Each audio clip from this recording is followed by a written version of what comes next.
Every legend begins somewhere, but some stories leave a mark on your heart forever.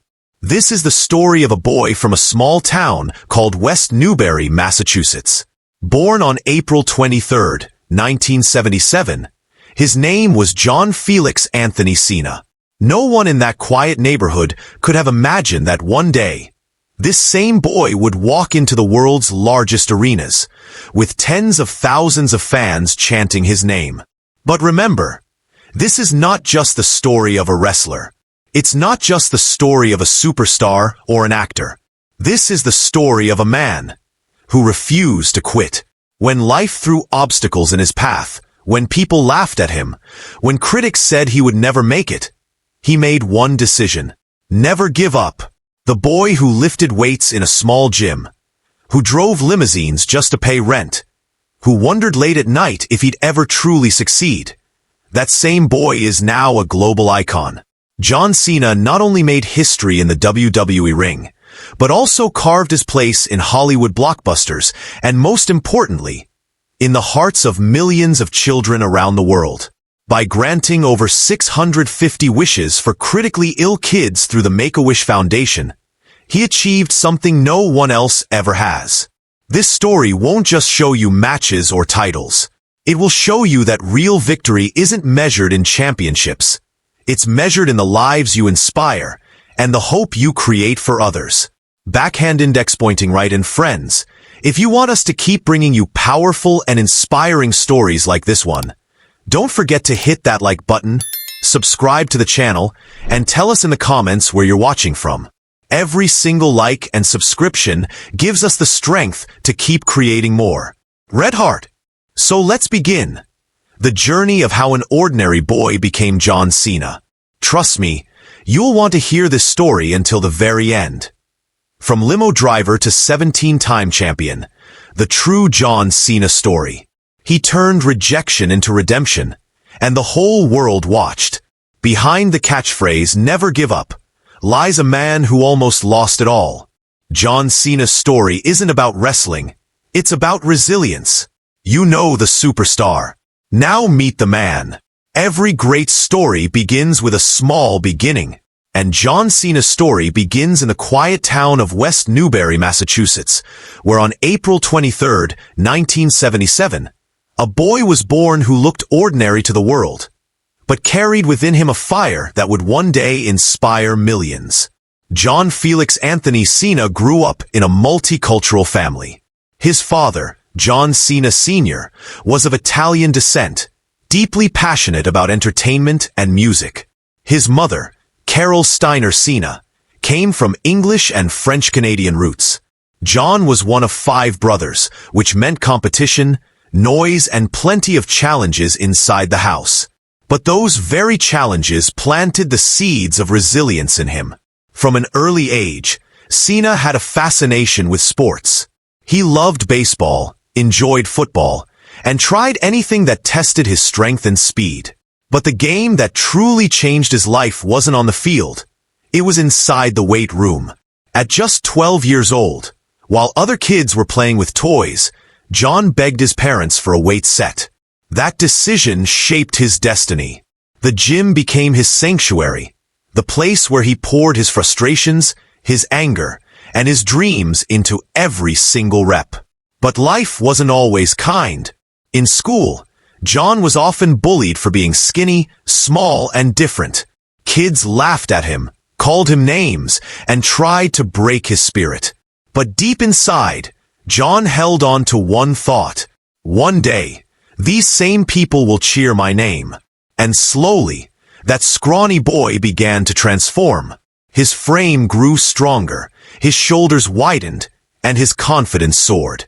He was no longer the weak kid being pushed around.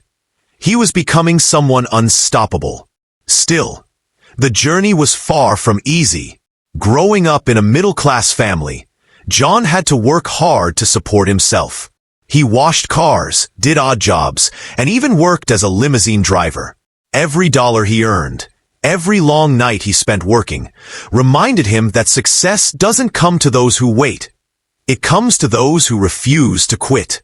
And out of those long days and tough nights, John built the philosophy that would carry him through his entire life and career. Never give up. It wasn't just a phrase. It was a promise to himself that no matter how hard the road got, he would never stop chasing greatness. After high school, John Cena's love for strength and discipline pushed him towards Springfield College in Massachusetts, where he studied exercise physiology. There, he played college football as a center and wore the number 54 jersey, a number that would later appear in much of his WWE merchandise. Cena was known for his work ethic on and off the field, but after graduating in 1998, with only $500 in his pocket, John had to make a choice. Follow a traditional path with a safe career or risk everything to chase a dream. And Cena chose the dream. He packed his bags and moved to California, where he tried to make it as a bodybuilder. But bodybuilding was a brutal industry, competitive, expensive, and unforgiving. John lived in a small apartment, sometimes sleeping in his car when rent was overdue. To survive, he worked odd jobs, cleaning toilets at a gym, stocking shelves, and driving limousines. It was during this time that a friend suggested something that would change his life forever: professional wrestling training. At first, Cena laughed it off, but the more he thought about it, the more it made sense. Wrestling combined the two things he loved most: strength and performance. And so, in 1999, John enrolled at Ultimate Pro Wrestling, UPW, a small training school in California. There, he created his first character, the Prototype, half man, half machine, a futuristic persona with a robotic personality and chiseled physique. The gimmick was strange, even cheesy, but it gave John something priceless: confidence in the ring.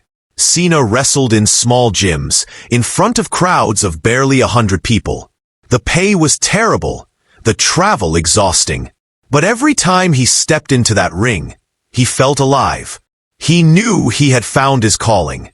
In 2000, after months of grinding in UPW, Cena got the chance of a lifetime: a tryout with WWE, then WWF. His talent caught the eyes of officials, and soon, he signed a developmental contract. John Cena was now one step closer to his dream. But the struggle wasn't over. In WWE's developmental system, Cena faced stiff competition from dozens of hungry young wrestlers, each dreaming of making it big. He spent endless hours training, studying, and refining his character. Many nights he questioned himself. Am I really good enough? The road to WWE's main roster was long and uncertain. In 2002, Cena finally debuted on SmackDown, answering an open challenge from Kurt Angle.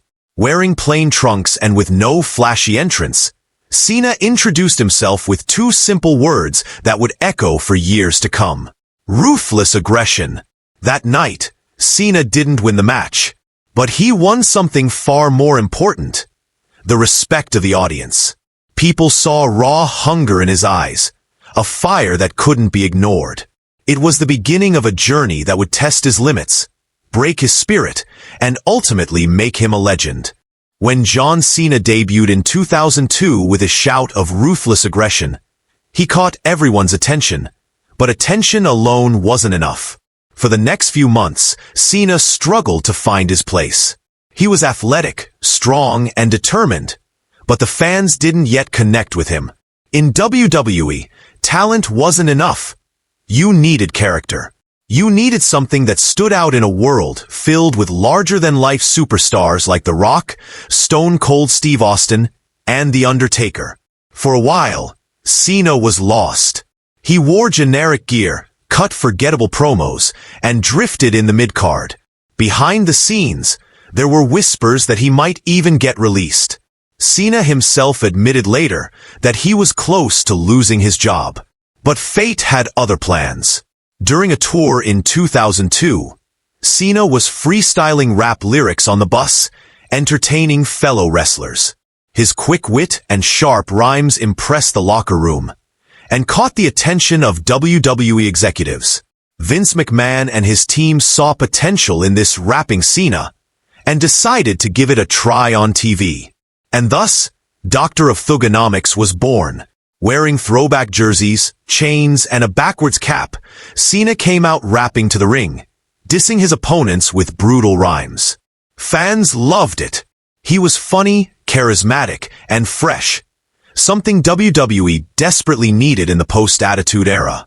Cena went from nearly being fired to becoming one of the fastest rising stars in the company. His confidence grew, and so did his fan base. People weren't just cheering his matches. They were repeating his catchphrases, chanting along with his insults, and waiting eagerly for his next rap. By 2003, Cena was a key player on SmackDown, engaging in heated rivalries with names like Brock Lesnar, The Undertaker, and Kurt Angle. His bold personality and street-style promos made him stand out in a way no one else could. But the real turning point came at WrestleMania 20 in 2004. That night, Cena faced Big Show for the United States Championship. In front of a sold-out Madison Square Garden, he hit the Foo, later renamed Attitude Adjustment, and pinned Big Show, winning his first WWE title. The crowd erupted.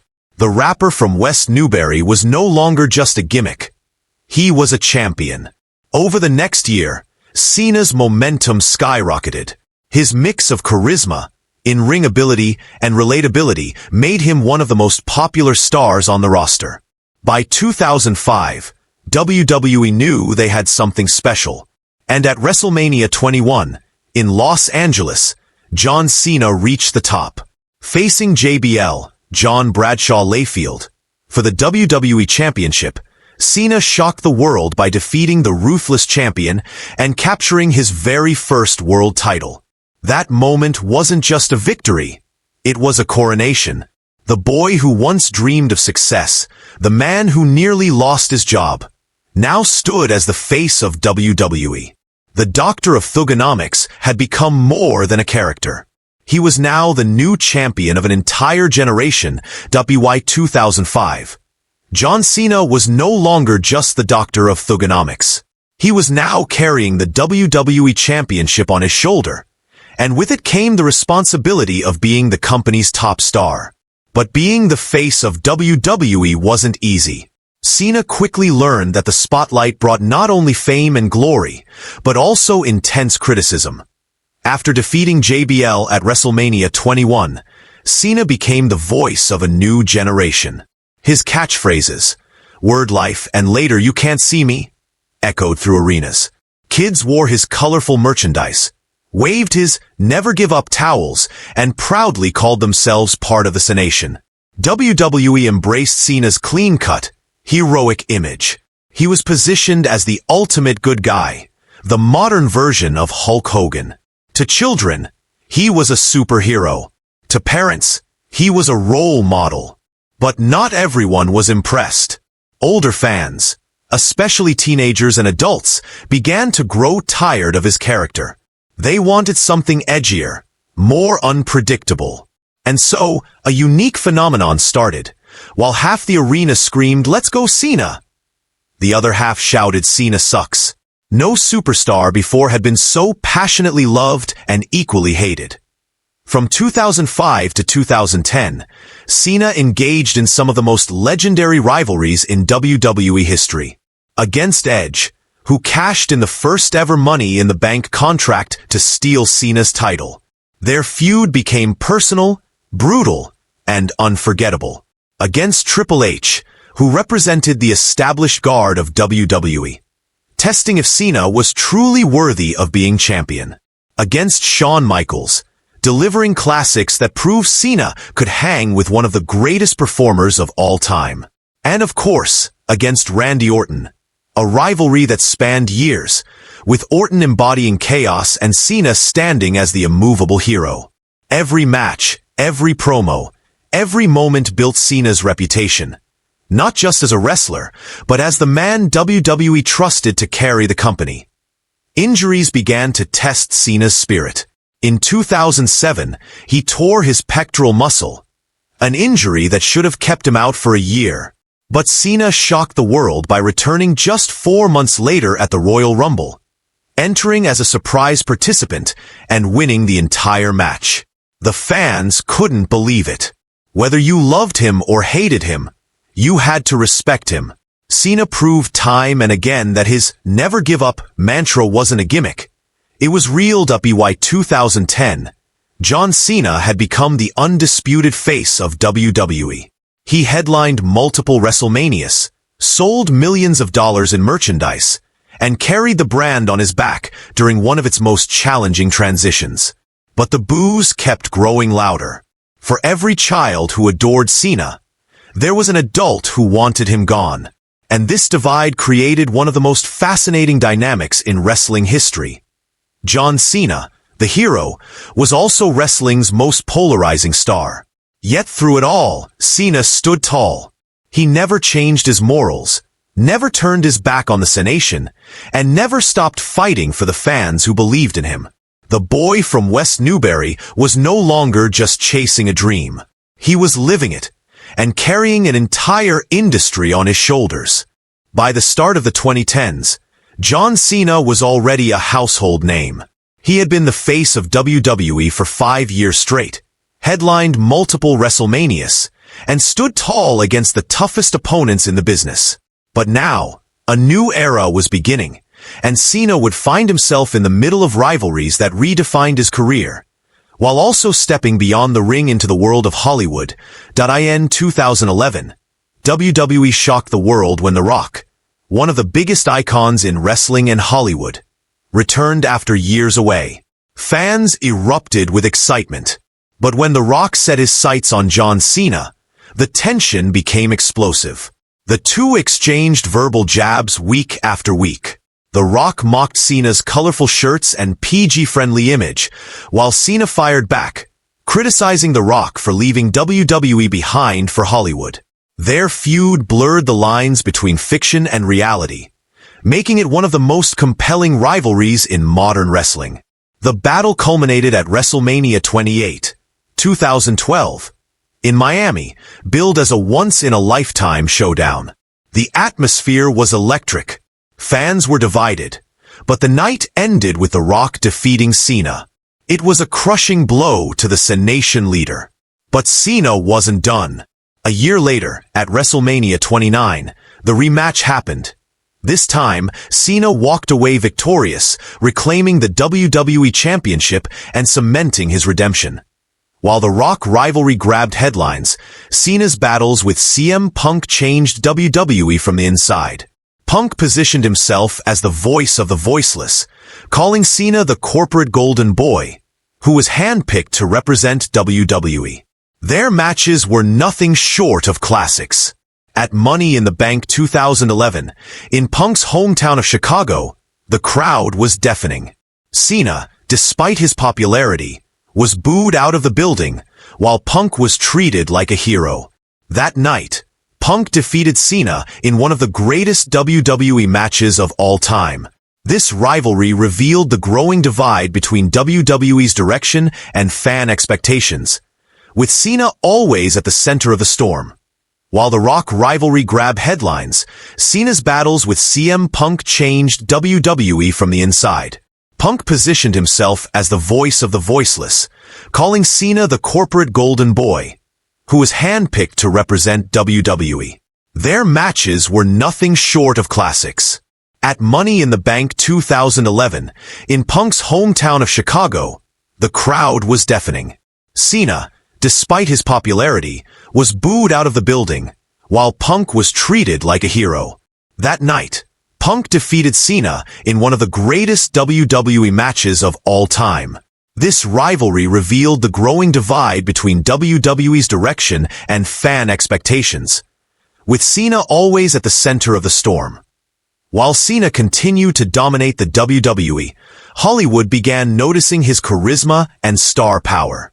In 2006, he had dabbled in film with the Marine, but it was around 2010 to 2015 that he started to break through. He appeared in action-packed roles, but also shocked audiences with his comedic timing in films like Trainwreck 2015, where his self-deprecating humor won critics over. Cena showed that he wasn't just a wrestler trying to act. He was an entertainer who could adapt to anything. Balancing WWE and Hollywood was no easy task. Cena worked grueling schedules, flying between movie sets and wrestling arenas. But he never abandoned WWE. Unlike The Rock, who fully transitioned to acting, Cena remained committed to being a full-time wrestler during these years. This balance made him unique. A man with one foot in Hollywood and the other firmly planted in the WWE ring. Defied 2015. John Cena had faced The Rock twice, battled CM Punk in legendary matches, and opened the door to Hollywood success. But the reactions from fans remained mixed. The cheers were loud, but so were the boos. Yet Cena never flinched. He kept repeating his mantra, "Never give up." And while some questioned his place, there was no denying it. He had become one of the most consistent, hard-working, and reliable superstars WWE had ever seen. John Cena's story is not just about wrestling. It's about resilience. It's about fighting through rejection, proving the doubters wrong, and using your success to lift others higher. Backhand index pointing right. And friends, if this story inspired you even a little, don't forget to like this video, subscribe to the channel, and share in the comments where you're watching from Globe Showing Europe Africa. Your support helps us bring you more powerful journeys of legends who refuse to quit. Red Heart, because at the end of the day, John Cena's story reminds us all of one thing. Heroes aren't born. They're made. One struggle, one choice, and one unbreakable promise at a time.